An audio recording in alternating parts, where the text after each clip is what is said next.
13문 두 번째 시간입니다.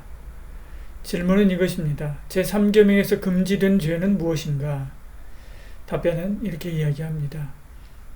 제3계명에서 금지된 죄는 하나님의 이름을 명한 대로 사용하지 않음과 무지하게, 헛되이, 불경하게, 모독적으로, 미신적으로 혹은 사악하게 언급하든지 그의 칭호, 속성, 규례 혹은 사역을 모독하여 위증함으로 또는 모든 죄악된 저주, 맹세, 서원과 추첨으로 하나님의 이름을 남용합니다. 또 합법적이면 우리 맹세와 서원을 위반함과 불법적이면 그것을 지킴이며 하나님의 작정과 섭리에 대하여 불평함과 시비를 거는 것이며 이를 호기심으로 파고들거나 오용함이며 하나님의 말씀이나 어느 부분을 잘못 해석하거나 잘못 적용하거나 어떤 방식으로 곡해하여 신성을 모독하는 농담, 호기심이 넘친 무익한 질문, 헛된 말다툼 혹은 그릇된 교를 지지하는 데 쓰이는 것이다. 또 하나님의 이름을 피조물 혹은 하나님의 이름 밑에 내포된 무엇이든지 마술이나 죄악한 정욕과 행사에 악용함이며 하나님의 진리와 은혜 및 방법을 회방하고 경멸하고 욕하고 혹은 어떻게든지 반항함이며 위식과 사악한 목적으로 신앙을 고백하는 것이며 하나님의 이름을 부끄러워하거나 불안하고 지혜 없는 해로운 행위로 그 이름의 수치를 돌리거나 그 이름을 배반함이다.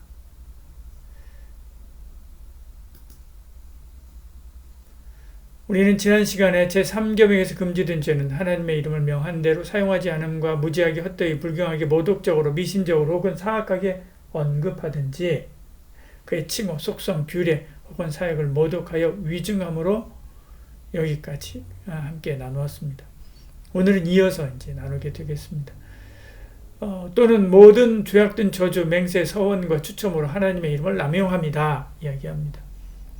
하나님의 이름으로 의로운 자를 저주하거나 악한 맹세와 악한 서원을 하거나 악한 목적으로 제비를 뽑는 것은 다 하나님의 이름을 부당하게 사용하는 것이지요.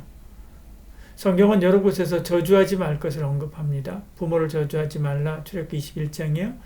지도자를 저주하지 말라 22장에, 장애인을 저주하지 말라 레위기 19장에 또 여러 곳에서 여러 이야기들을 합니다. 그러므로 조심해야 되죠. 발람이 돈을 받고 이스라엘을 저주하다가 하나님의 벌을 받은 것처럼 심판이 임할 수 있기 때문에 그렇습니다. 악한 맹세도 하지 말아야 되죠. 유대인 중에 삭발하고 바울을 죽이기 전에는 먹지도 마시지도 않겠다고 맹세한 적이 있습니다. 사도행전 23장에 보면 이런 내용이 나오는데요. 이런 악한 맹세를 해서도 안 되지요. 악한 서원도 해서는 안 됩니다. 사사기에 보면 입다가 전쟁에서 이기고 돌아오게 한다면 처음 맞이하는 사람을 번제로 드리겠다라고 서원하죠.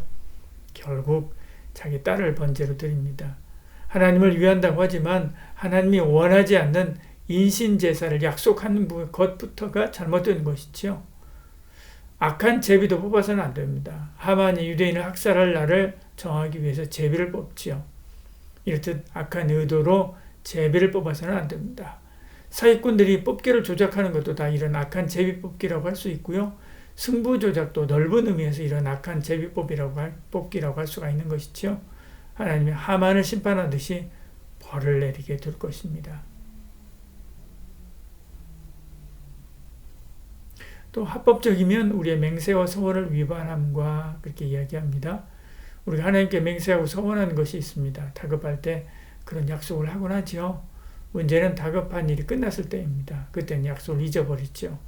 그래서 성경은 하나님과 한 약속, 서원은 반드시 지키라 이렇게 말씀하죠. 손해를 보아도 지키라 이렇게 말씀합니다.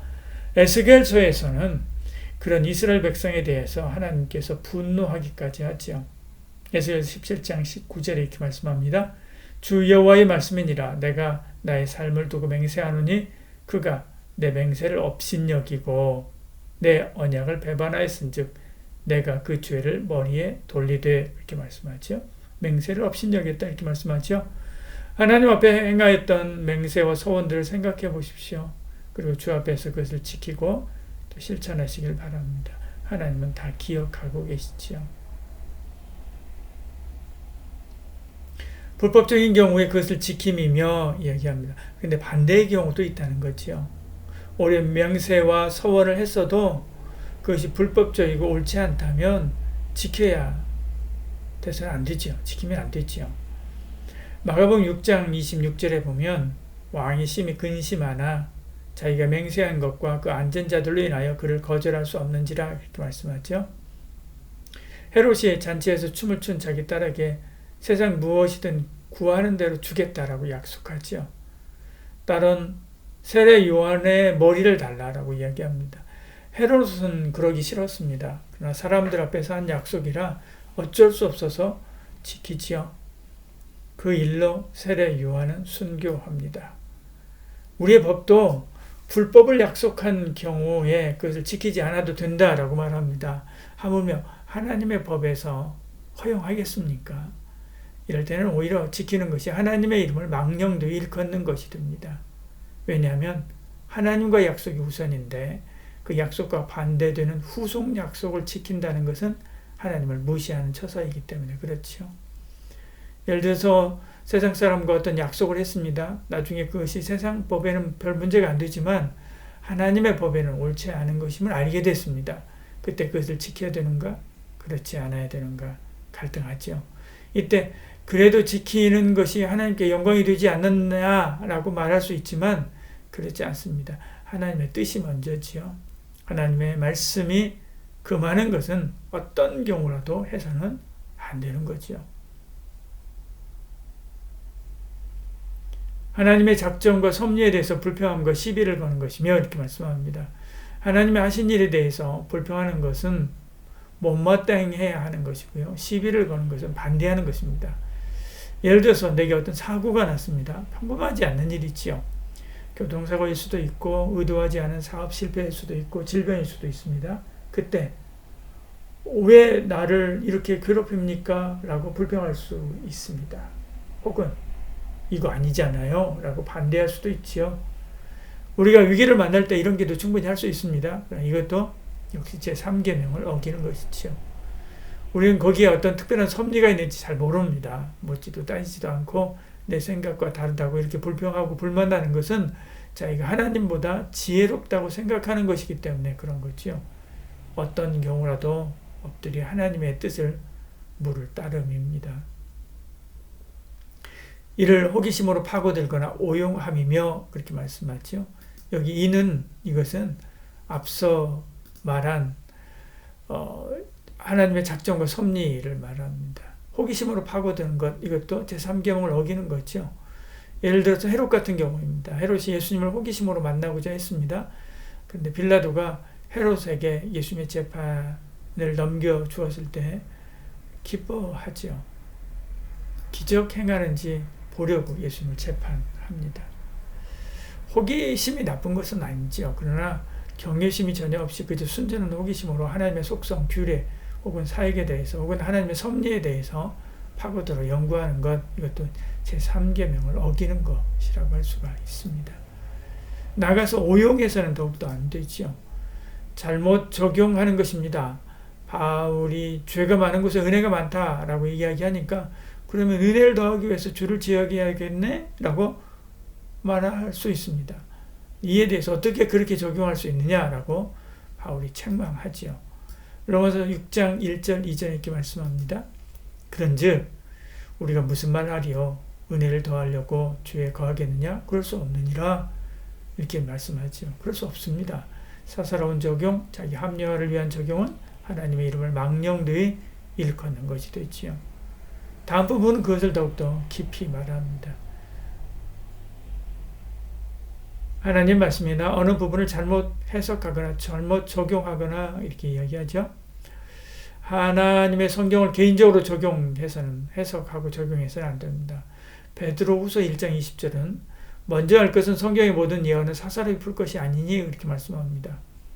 우리가 큐티할 때 이렇게 하는 경우가 있습니다. 그래서 늘 혼자 큐티할 때는 조심해야 됩니다.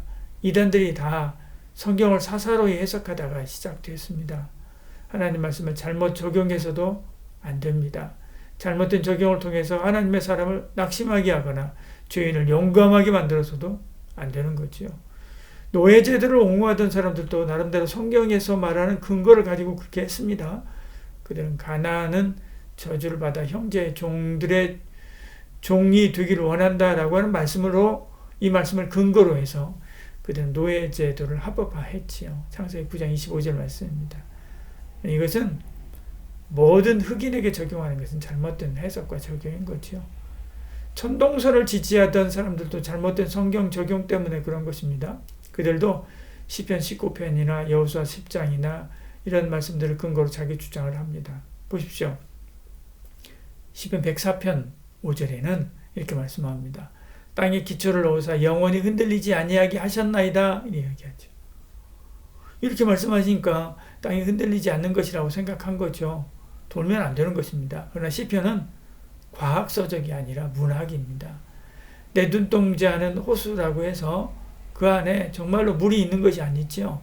다 잘못된 해석과 적용이 나온 비극입니다.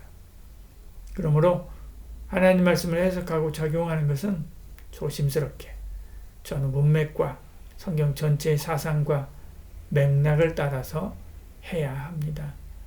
우리가 늘 영적으로 깨어 긴장하지 않으면 나도 모르는 사이에 거짓된 확신으로 생을 소진할 수 있습니다. 두렵고 떨림으로 주의 말씀을 받들고 말씀과 기도로 하나님의 이름을 높이는 삶을 사시기를 축복합니다. 기도하겠습니다. 주님, 하나님의 말씀과 신앙생활을 너무 쉽게 생각하지 말게 하시고 두렵고 떨림으로 하나님 앞에 서서 그 뜻을 구하고 주신 말씀대로 순종하여 살아가는 저희들 되게 하여 주시옵소서. 예수님 이름으로 기도드리옵나이다. 아멘.